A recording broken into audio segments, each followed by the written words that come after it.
Centuries ago, master archers were able to perform incredible feats of archery. These skills have long since been forgotten, but the Danish archer Lars Andersen is trying to reinvent what has been lost. He uses forgotten historical methods and holds all his arrows in the same hand he shoots with. Once, this technique was widespread, and Assyrian artwork shows that the method is at least 5,000 years old. Arab Archery, the most extensive historical book ever made about archery, states, "This is the best type of shooting, and there's nothing beyond it in power or accuracy." Using this technique, Lars has set several speed shooting records and shoots more than twice as fast as his closest competitors. And being able to shoot fast is just one of the benefits of the method. But the big question is, why has it been forgotten today? About 10 years ago, Lars started using a bow. The arrows he carried in a quiver on his back. Surprisingly, the quiver turned out to be useless when it came to moving fast. The back quiver is a Hollywood myth and was not common in the past, but it is still spread all over the world. Why? Because modern archers do not move. They stand still, firing at a target board, something that was unknown in the past. These archers also started placing the arrow on the left side of the bow, just as archers do in movies. This is probably due to the fact that aiming at a stationary two-dimensional target makes you aim with one eye instead of two. This one-eyed aiming also led to bows with front sights and other technical gadgets, but that's another story. However, placing the arrow left around the bow is not good while you're in motion. By placing the arrow on the left side, your hand is on the wrong side of the string, so you need several movements before you can actually shoot.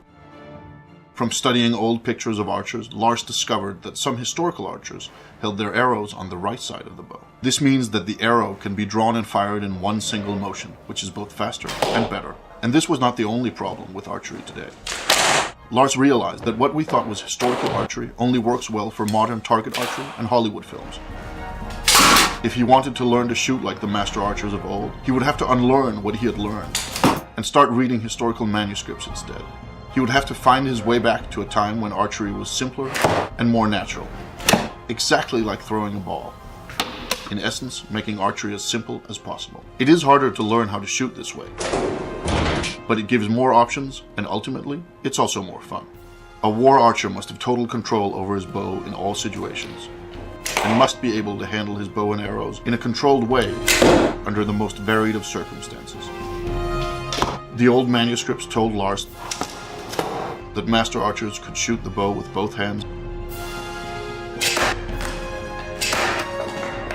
and still hit the target, so he began practicing. It is also described that an archer in motion must be able to hit a blade so that the arrow splits in two parts, like this. Archers could also pick up enemy arrows and shoot them back, or grab arrows while on the move and fire them rapidly. There are even myths of archers who could grab an enemy's arrow and shoot it back at him. Lars took it a step further and is now able to catch an arrow while jumping and fire it before he hits the ground. Perhaps most importantly, modern slow archery has led people to believe that war archers only shot at long distances. However, Lars found that they could shoot at any distance, even up close. This does require the ability to fire fast, though. In the beginning, archers probably drew arrows from quivers or belts, but since then, they started holding the arrows in the bow hand, and later in the draw hand. Taking it to this third level, that of holding arrows in the draw hand, requires immense practice and skill, and only professional archers, hunters, and so on would have had the time for it. When guns started replacing bows, this technique was forgotten, and the only reason Lars is able to do it is because he's spent years practicing intensely. The hard part is not learning how to hold the arrows, but learning how to handle them properly, and draw and fire in one single motion, no matter what method is used. It works in all positions, and while in motion, whether rolling, running, or on horseback. It also works with sharp arrows and powerful bows. And while there is no doubt that those war archers of the past were stronger and more fit than Lars is, his arrows still penetrate chainmail armor and the heavy gambazon worn beneath it. It is difficult to compare actual striking power, though. Modern archers use only one hand, but in the past, some archers allegedly used both hands to give the arrow more power. Old manuscripts tell us that it was common to hold 3 arrows in the draw hand at once, while keeping more in a belt quiver. We know that some archers held more, and in a way, the bow was the ultimate weapon. Who can escape 10 arrows fired quickly after another? From old texts, we know that Saracen archers were expected to be able to fire 3 arrows in 1.5 seconds, and very skilled archers were even faster.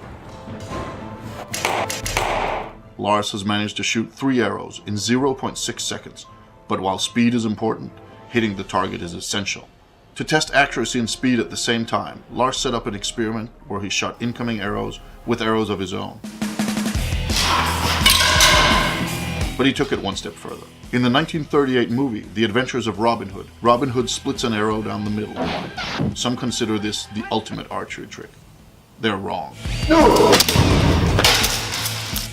The ultimate archery trick is splitting an incoming arrow in 2 with one of your own. We do not recommend you trying this at home. Thank you for watching.